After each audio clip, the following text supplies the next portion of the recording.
Hi అండి, welcome to my channel garam garam recipes. ఈరోజు మన వీడియోలో గోంగూర చికెన్ కర్రీ ఏ విధంగా చేయాలో చూద్దామండి.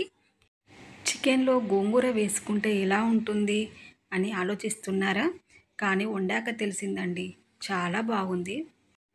మీరు కూడా ఒకసారి ట్రై చేసి చూడండి. మరి ఈ గోంగూర చికెన్ని ఏ విధంగా చేయాలో మన కిచెన్లోకి వెళ్ళిపోదాం పదండి. ముందుగా గోంగూరని నీట్గా కడుక్కున్నాను.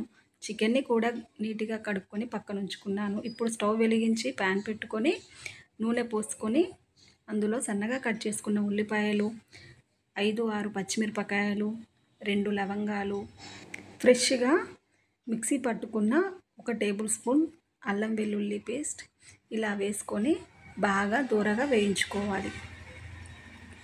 ఇప్పుడు 1/2 టేబుల్ స్పూన్ పసుపు వేసుకొని మరి ఒకసారి కలుపుకోవాలి.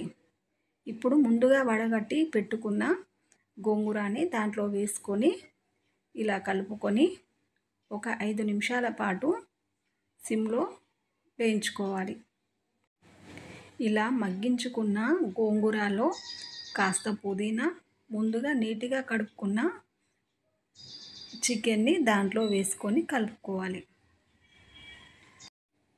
ఈ గోంగూర చికెన్ అయితే నాకైతే చాలా బాగా నచ్చిందండి. ఒకసారి మీరు కూడా ట్రై చేసి చూడండి. ఇలాంటి రెసిపీస్ కోసం మా ఛానల్ని సబ్స్క్రైబ్ చేసుకోవడం మాత్రం మర్చిపోకండి. ఇప్పుడు దాంట్లో చికెన్ వేసుకున్నాం కదా, ఇప్పుడు దాంట్లో 1 కప్పు పెరుగు వేసుకొని ఒక 10 నిమిషాల పాటు హై ఫ్లేమ్లో ఉడికించుకోవాలి.